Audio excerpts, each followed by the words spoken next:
नमस्कार। आज की वीडियो में हम बात करने वाले हैं बच्चों में होने वाले कॉन्स्टिपेशन के बारे में। देखा जाए तो ये बहुत ही कॉमन प्रॉब्लम है, लेकिन जब ये बच्चों को होती है तो बच्चे बहुत तकलीफ़ में होते हैं। बच्चों के पेट में काफ़ी दर्द होता है, उनको खाने पीने में मन नहीं लगता, उनको खेलने में मन नहीं लगता और उससे भी ज़्यादा तकलीफ़ बच्चों के मम्मी पापा को होती है। जब वो अपने बच्चों को परेशान देखते हैं तो बस वो सोचते हैं कि झट से हमें कोई दवाई मिल जाए या फिर कोई ऐसी रेमेडी मिल जाए जिससे हम जल्दी से इस प्रॉब्लम को ठीक कर सकें। लेकिन मैं आपको कहना चाहूँगी कि आपको जानना होगा कि इस कॉन्स्टिपेशन का मेन रीज़न क्या है। कि अगर आपके बच्चों को रोज़ रोज़ कॉन्स्टिपेशन हो रहा है तो आपको इसके मेन कारण का जानना बहुत ज़रूरी है, क्योंकि अगर आपने इसके मेन कारण को नहीं समझा और उसे ठीक नहीं किया तो ये प्रॉब्लम आपकी बच्चों की बढ़ती जाएगी और बच्चों को दूसरी बीमारियां भी होगी, क्योंकि सारी बीमारियां हमारे पेट से ही तो शुरू होती हैं। तो इसके लिए आपको किसी रेमेडी की ज़रूरत नहीं है, किसी दवाई की ज़रूरत नहीं है। केवल उसके मेन कारण को आप ठीक कीजिए, आपके बच्चे की कॉन्स्टिपेशन ठीक हो जाएगी। तो आज की वीडियो में हम बात करेंगे कि कैसे अपने बच्चे की कॉन्स्टिपेशन को दूर किया जाए और क्या किया जाए कि वो हो ही ना। तो सबसे पहले हमें कॉन्स्टिपेशन के मेन कारण को समझना होगा कि क्यों हमारे बच्चे को बार बार कॉन्स्टिपेशन हो रही है। तो कॉन्स्टिपेशन का जो मेन कारण है वो है हमारा खान पान। जो बच्चे बहुत ज़्यादा नमकीन, biscuit, chips, Kurkure, burger, pizza, बाहर का बना हुआ खाना, ऑयली फूड, साल्टी फूड, ये कोल्ड ड्रिंक्स वगैरह, इन चीज़ों को जो बच्चे काफ़ी ज़्यादा खाते हैं उन बच्चों को काफ़ी ज़्यादा कॉन्स्टिपेशन होती है, क्योंकि हमारा शरीर इन चीज़ों के लिए बना ही नहीं है। जब हम इन चीज़ों को खाते हैं तो हमारा शरीर इनको नहीं पचाता और शरीर के नहीं पचाने की वजह से ये खाना हमारे शरीर में इकट्ठा होता रहता है और शरीर में गंदगी जमा होती रहती है। इसी वजह से कॉन्स्टिपेशन होता है और ये समस्या शुरुआत में कॉन्स्टिपेशन से शुरू होती है और बाद में अनेकों बीमारियों को जन्म देती है। तो आइए अब आगे जानते हैं कि हम अपने बच्चे के कॉन्स्टिपेशन को नेचुरली कैसे ठीक कर सकते हैं। क्या हम वो काम कर सकते हैं कि उसे कॉन्स्टिपेशन हो ही ना। तो सबसे पहले शुरुआत होती है दिन की। तो सुबह उठते ही हमें अपने बच्चों को थोड़ा गुनगुना पानी पिलाने की आदत डालनी होगी। जब ज़्यादा गर्मी है तो उसे हम नॉर्मल टेम्परेचर का पानी पिला सकते हैं, पर फ्रिज का ना पिलाएं। गुनगुना पानी हमारी बॉडी से गंदगी को निकालने में बहुत ज़्यादा हेल्पफुल होता है। वो हमारे शरीर में जमा गंदगी को बाहर निकाल देता है और हमारा जो कॉन्स्टिपेशन होता है उसमें बहुत ज़्यादा हेल्प होती है। तो आप सुबह सुबह अपने बच्चों को गर्म पानी ज़रूर पिलाएं। बच्चों की डाइट में ज़्यादा से ज़्यादा फ्रूट्स एंड वेजिटेबल्स को ऐड करें।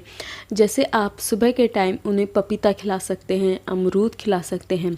पपीता और ये जो अमरूद होता है पेट के लिए बहुत अच्छा होता है। इनमें भरपूर मात्रा में फाइबर पाया जाता है और अन्य पोषक तत्व पाए जाते हैं जो पेट को खुलकर साफ़ करते हैं, पेट से कब्ज को दूर करते हैं।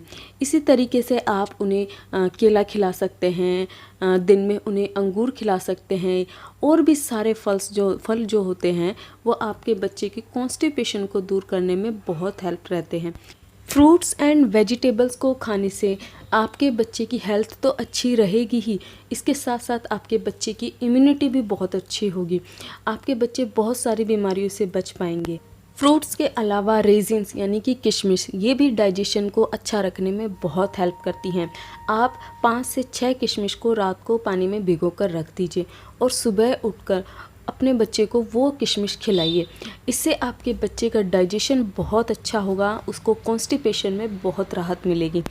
किशमिश के अलावा आप अपने बच्चे को खजूर खिला सकते हैं। खजूर में भी भरपूर मात्रा में फ़ाइबर होता है जो आपके बच्चे के पेट के लिए बहुत अच्छा होता है। आप उसे बादाम भिगोकर खिला सकते हैं। रात को आप 4-5 बादाम भिगोकर रख दीजिए और सुबह उठकर उन्हें खिलाइए। इन सभी चीज़ों से आपके बच्चे का डाइजेशन बहुत इम्प्रूव होगा, उसको कब्ज होने की शिकायत ना के बराबर होगी। इन सब के अलावा खाने के साथ साथ उन्हें गुड़ खाने की आदत डालिए। गुड़ भी डाइजेशन के लिए बहुत अच्छा होता है। मैं अपने बेटे को क्या करती हूँ, टॉफ़ी की जगह उन्हें कभी गुड़ दे देती हूँ उसे, या कभी खजूर का टुकड़ा दे देते हैं, या कभी किशमिश दे देते हैं। ये सारी चीज़ें जो बच्चे को शुरुआत से ही आदत डालनी बहुत ज़रूरी है। इन सभी चीज़ों को वो खाएगा तो वो बाज़ार की चीज़ों से भी दूर रहेगा, उसकी इम्यूनिटी अच्छी होगी, उसका डाइजेशन भी अच्छा होगा। तो अगर आप इन सभी चीज़ों को अपने बच्चे की डाइट में शामिल करते हैं, अपने बच्चे का ये रूटीन बनाते हैं कि वो बाहर की चीज़ों से बचे और ऐसी फ्रूट्स एंड वेजिटेबल्स को चीज़ों को खाएं, तो कुछ समय के बाद आपके बच्चे की कॉन्स्टिपेशन अपने आप ठीक हो जाएगी और उन्हें कभी कॉन्स्टिपेशन नहीं होगी। फिर भी अगर आप कोई होम रेमेडी जानना चाहते हैं तो आप इन 2 रेमेडियों को ट्राई कर सकते हैं जो कि बिल्कुल सेफ़ हैं और हेल्पफुल भी हैं। आप अजवाइन का पानी या फिर जीरे का पानी या फिर सौंफ का पानी, इन चीज़ों में से किसी का भी पानी आप अपने बच्चे को पिला सकते हैं। इनके लिए आपको क्या करना है, आप सौंफ ले लीजिए या फिर अजवाइन ले लीजिए या फिर जीरा ले लीजिए, जो भी आपको सही लगे आप वो ले लीजिए। आप उसे 1 गिलास पानी में गरम कर लीजिए और जब वो पानी ठंडा हो जाए तो छान कर उसे अपने बच्चे को पिला दीजिए। मैं अपनी बात करूँ तो मैं ज़्यादातर अजवाइन का प्रयोग करती हूँ। जब भी कभी मेरे बच्चे को थोड़ी बहुत कॉन्स्टिपेशन हो जाती है तो मैं 1 चम्मच अजवाइन को लेकर 1 गिलास पानी में उसे गर्म कर लेती हूँ और जब वो पानी ठंडा हो जाता है तो उसे छान कर धीरे धीरे पूरे दिन अपने बच्चे को पिलाती रहती हूँ। इससे उसे बहुत फ़ायदा मिलता है, तो आप भी ये कर सकते हैं। तो आई होप ये जानकारी आपको पसंद आई होगी। अगर ये जानकारी आपके लिए हेल्पफुल रही है तो आप हमारे चैनल को सपोर्ट ज़रूर करें और अगर आपको फ़ायदा मिला तो कमेंट करके हमें ज़रूर बताएं। चलिए मिलते हैं अपनी अगली वीडियो में ऐसी ही किसी नई जानकारी के साथ। तब तक के लिए नमस्कार, धन्यवाद।